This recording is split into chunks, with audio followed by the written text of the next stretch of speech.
Hello বন্ধুরা, অনেক দিন পর একটা ব্লগ শেয়ার করছি তোমাদের সাথে। আজকে মা হুট করেই বিরিয়ানি বানালো, কেন আমি জানি না, হয়তো কিছু ছিল বাড়িতে। তো পুরো ব্লগটা দেখতে থাকো। এখন বাজে দুপুর 12টা। এখন যাবো আমি চান করতে। আজকে আমি শ্যাম্পু করব, এই উইশ কেয়ারের শ্যাম্পুটা। চান করে এসে জানলাগুলো বন্ধ করে নিচ্ছি, তারপরে আমি চটপট রেডি হয়ে গেছি, কারণ আমি যাব কম্পিউটার ক্লাস। আমার 2টো থেকে কম্পিউটার ক্লাস, আর এখন বাজেই 2টো। তো অনেকটা লেট হয়ে গেছে, বুঝতেই পারছো। তো চলো এখন যাই কম্পিউটার ক্লাসে। আমি বেরিয়ে পড়েছি।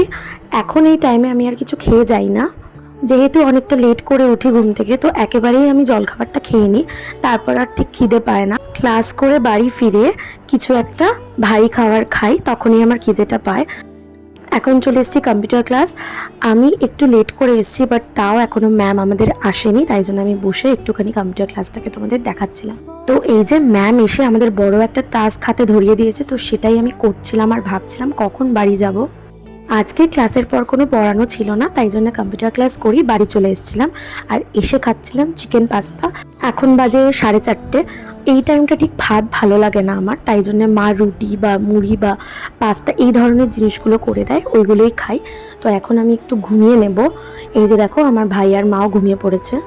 ঘুম দিয়ে উঠে আমি গেছিলাম পড়াতে, আর পড়ানো দিয়ে এসে ফিরে দেখি মা বানিয়েছে চিকেন বিরিয়ানি। আমি জানতামও না যে আজকে চিকেন বিরিয়ানি হবে। আমি তো দেখে ভীষণ খুশি। মাঝে মধ্যে এরকম ছোট ছোট সারপ্রাইজগুলো কার না ভালো লাগে বলো তো। তো চলো আজকের মতো টাটা।